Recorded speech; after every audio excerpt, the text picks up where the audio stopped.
Look at these waves. They seem so peaceful, don't they? But the old-timers in Nice know better.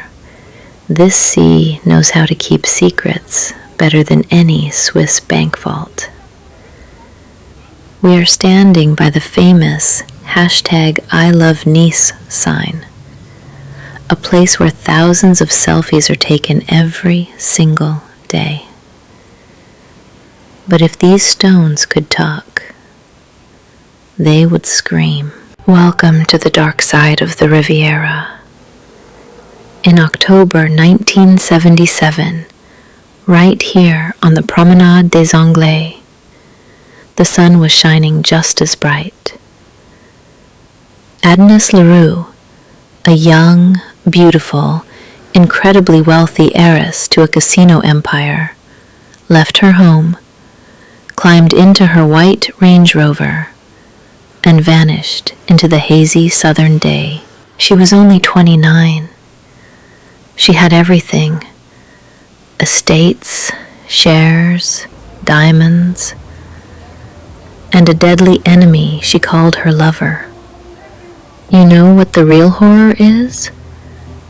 It's been nearly 50 years, and neither her body nor that car has ever been found. It's as if she simply stepped into another dimension. But we know better. In Nice, nothing disappears without a reason. Everything has a price. And in Agnes's case, the price was an entire casino empire. Look at this building. The Palais de la Méditerranée, a snow-white giant in Art Deco style. Today, it's a luxury hotel and casino. But back in the 70s, it was a battlefield. Agnes's mother, Agnès Le Roux, was the true queen of this palace.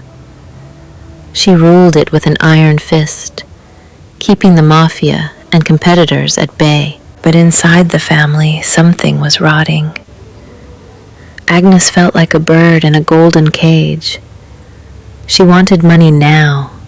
She wanted the freedom her mother denied her, and she craved the love she never had. And then, like a ghost from the shadows, he appeared. Jean-Maurice Agnelet, a lawyer, handsome, with cold, calculating eyes. He was 11 years older and 100 times more cunning. He became her shadow. He whispered in her ear, "Your mother is stealing your future. Sell your shares to Jean-Dominique Frattoni, the king of the rival casino." Frattoni was connected to the Italian mafia, and Agnès Le Roux knew it. She begged her daughter, "Don't do this.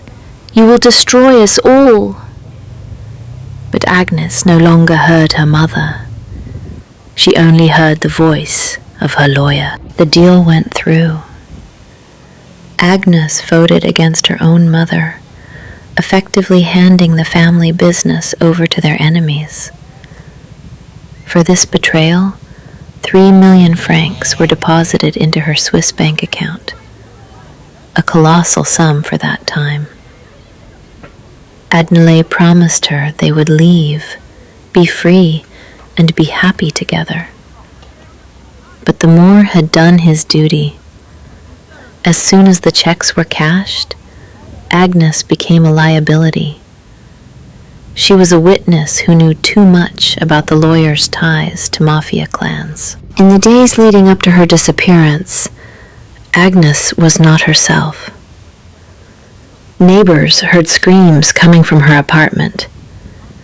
She wandered through Nice like a wounded animal.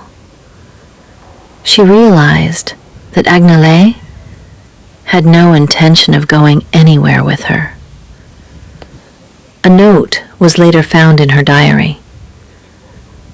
"I'm afraid. I think I've made the worst mistake of my life. She was last seen right here, on the promenade. She got into her car, and no one ever saw her alive again. And a few days later, do you know what her grief-stricken lover did? He went to the bank and used a power of attorney to transfer all her millions into his personal account. He didn't even wait for the police to start looking. A cynical horror story, isn't it? The investigation lasted decades. It was a nightmare for French justice. Agnes's mother spent her entire fortune trying to put her daughter's killer behind bars. She lived to be 90 years old, just for that moment. Where did he hide the body? There were hundreds of theories. The most popular one is that her Range Rover, with her inside, was simply crushed under a hydraulic press at a scrapyard in Italy, turned into a tiny cube of metal, and then melted down. Others said her body rests in the concrete foundations of one of the shopping centers built by the mafia in Nice during those years. Agnelet himself remained silent for 40 years. He got away with it twice. He was acquitted due to a lack of evidence. He lived in Canada and Panama, enjoying Agnes's money. It wasn't until 2014 that his own son, unable to live with the guilt, went to court and said, "My father confessed to me that he killed her." Agnelet died in prison a few years ago, taking the secret of her burial site to his grave. Agnès Le Roux remained forever that 29-year-old girl in old photographs. Today, the Palais de la Méditerranée shines again. People lose fortunes here, drink expensive champagne, and have no idea that beneath these elegant carpets lies the invisible blood of a woman who just wanted love, but found death. Nice does not forgive weakness, and it certainly does not forgive betrayal. When you walk here in the evening, look closely at the white cars on the promenade.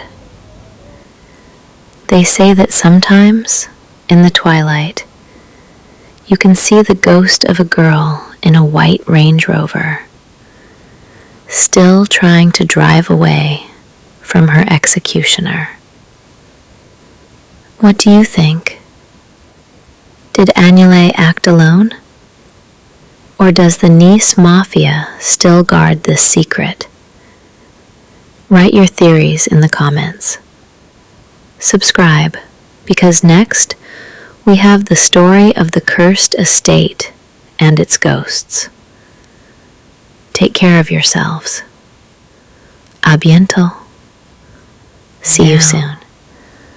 It's hard to believe such darkness exists in such a luminous place.